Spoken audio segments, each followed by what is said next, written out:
So finally, the government of Ghana is heading to the IMF for a bailout and for acceptance that they have actually failed in various ways in raising or mobilizing revenue domestically to support their intended goals. So, what actually led to the government going to finally accepting and admitting to go to the IMF for support? At this point, the only answer to that is there's no way, there's no other option, there's no other way. The government do not see any other way of rescuing itself from the economic hardship that citizens are experiencing and the one that is about to unfold. So why did they actually delay it so much and finally going to IMF at the time where the economy has totally collapsed? The point is they were actually hoping that some misguided homegrown policies in a way will create the magic of raising domestic revenue. And one of such misguided revenue generation policy, we all know the infamous or the famous e-levy policy. I mean, you don't have to be an expert or an economist to predict that the e-levy is totally going to fail. Why? Because watch some of my other videos.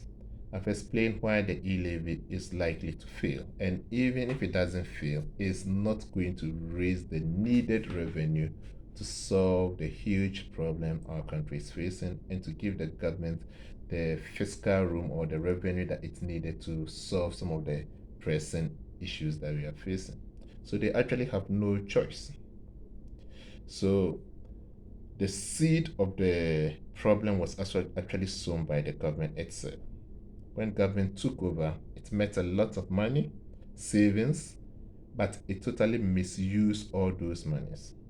It went on a sloganeering campaign, a campaign of renaming institution and things that will bring actually nothing to the Ghanaian economy, add no value to the Ghanaian economy. And to add insult to injuries, they went on destruction of companies, typically the banks that were standing as the bridge between consumers and entrepreneurs, facilitating the movement of capital and goods.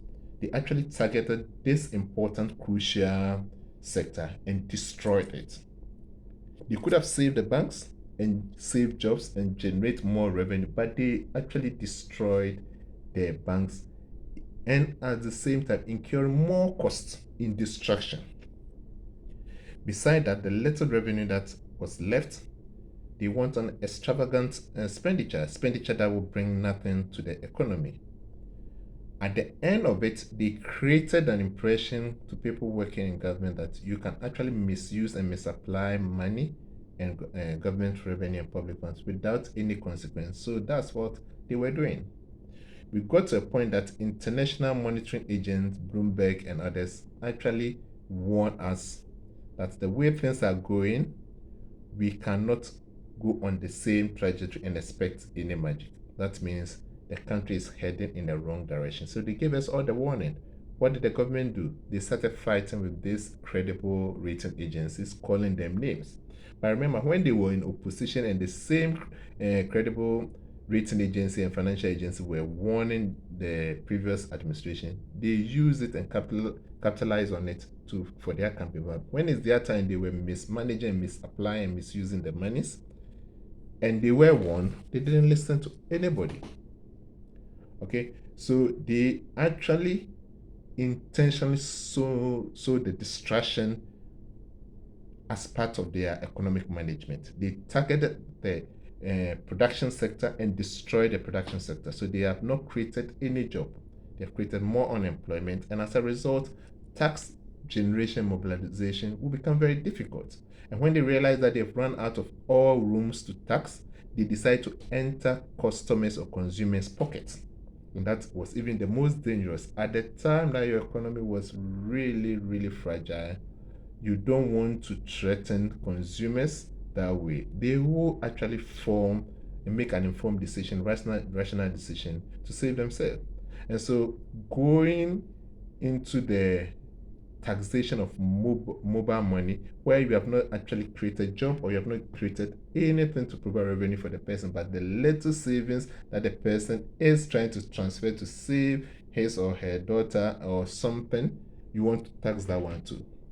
So that was the breaking the whole thing.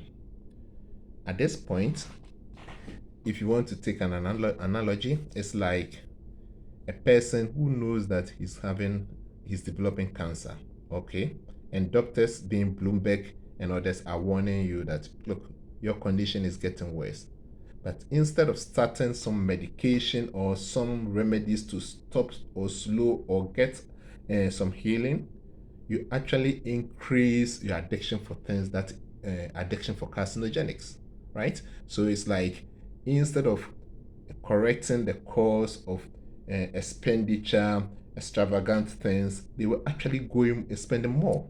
It's like taking more of the carcinogenic to the point that the individual collapse and then they have to rush the person to the emergency room. That's what we are right now. Ghana is being rushed to the emergency room of IMF. Now, when you are rushed to the emergency room, the doctors have to first stabilize you, find some means, some medication somehow to stabilize your condition. They have not started treatment, but they have to stabilize you. So that's the same thing they are going to do to Ghana. How do we stop, if IMF indeed accepts Ghana application? Their first thing is, how do we stop what is happening? How do we stop the country from sinking beyond what it is now? That's the stabilization process.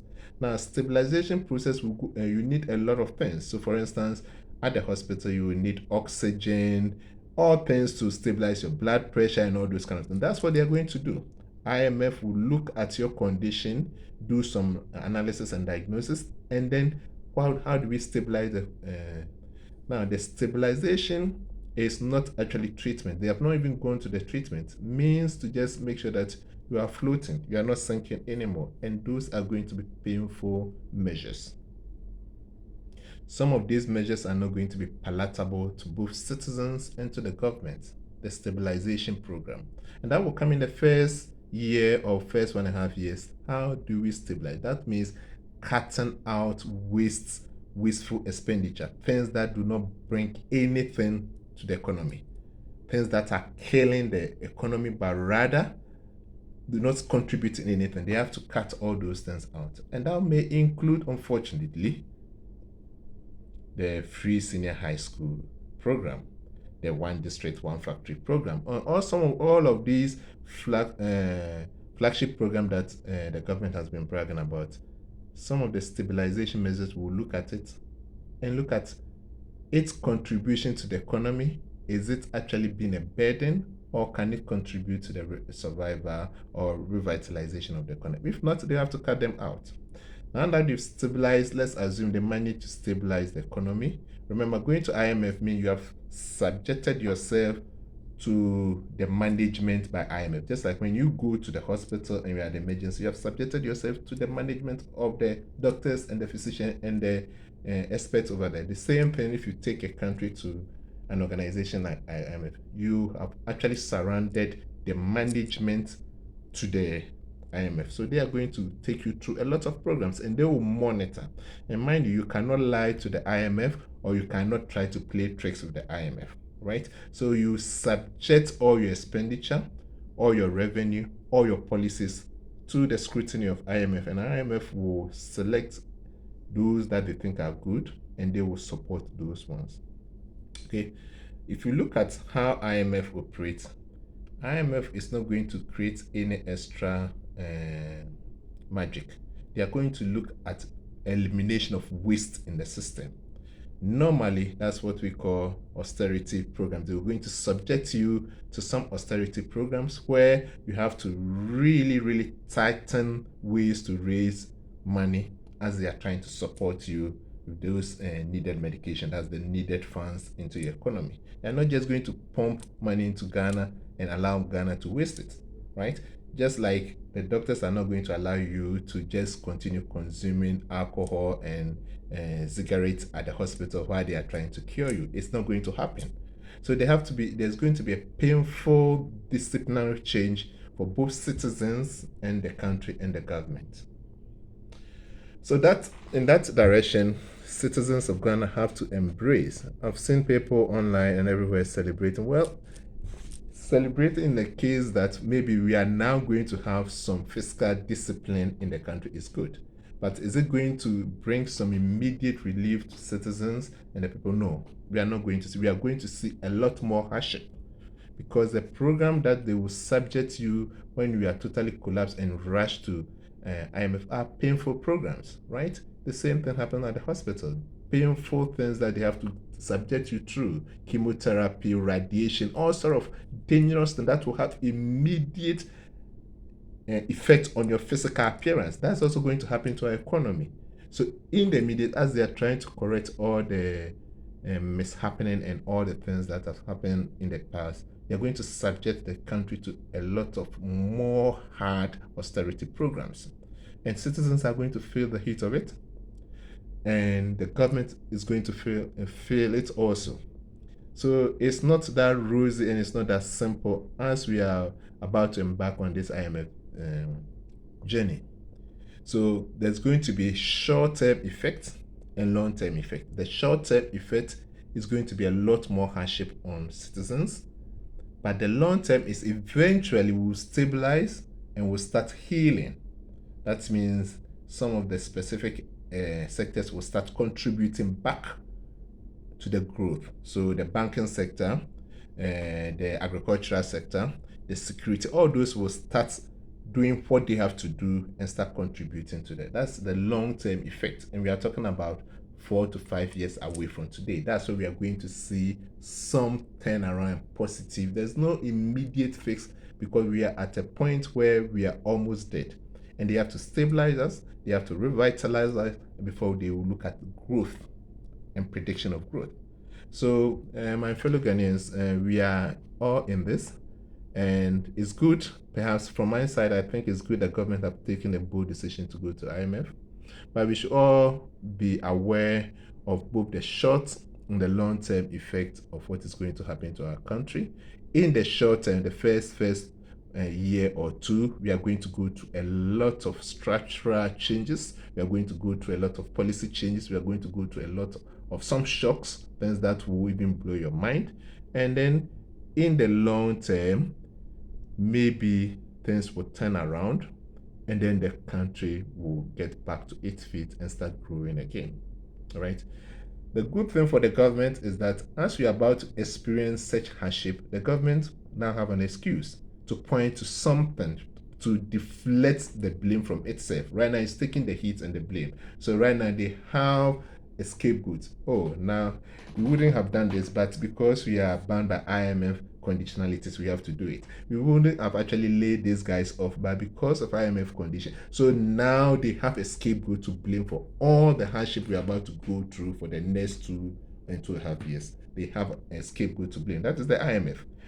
We all know that we are going to go through a lot of hardship, but now the good thing for this current government is they can deflect the blame. They will not absorb the blame, but they will now give all the blames to the IMF because we wouldn't have done that, but now we are at IMF and IMF condition and bind us to do that, and so we have to do that. So expect those hardship. Like I've already explained to you, IMF have to inject a lot of discipline, a lot of hard medication, and a lot of discipline into the economy in order to stabilize and try to revitalize before we expect some growth. So citizens, we are in this, and most people that are aware of what we're about to go through in the next few years ahead of us are already preparing for it. I wrote an article beginning of this year, actually before the year, and I predicted exactly what is going to happen, and it has happened that way, not because I want it to happen, but because I saw the indication that we will eventually end up at IMF. And when we end up at IMF, to help and support us, we are going to go through a lot of hardship, and that hardship It's not something that we want, but it's a necessary condition for us to go through if we want to turn things around. So, fellow citizens, I hope we all embrace ourselves for what is coming ahead of us. We are at a point where we have no choice. We are at a point in our economy. The government is rushing to IMF because looking at its allocation and allowances available, it realizes if it doesn't rush quickly to, perhaps it will not be able to pay workers, to not able to repay its debt. So debt default is going to cause more economic hardship. If you're not able to pay your workers, a lot of hardship, and you see the labor agitation, people demanding more as a result of the high inflation that we are experiencing. There's going to be more labor strikes and a lot of things. So security is also being threatened. So at this point, they have no choice, the government have no choice but to rush and submit itself totally to IMF, and IMF is going to put Ghana through harsh austerity policies in an attempt to stabilize the economy, in an attempt to revitalize the economy, and hopefully kick us back on a path of growth. Let's all just hope that the program will eventually save us. Yes, some people are going to suffer, a lot of people are going to suffer, but eventually we come out of this mess with less distraction as anticipated. God help us all.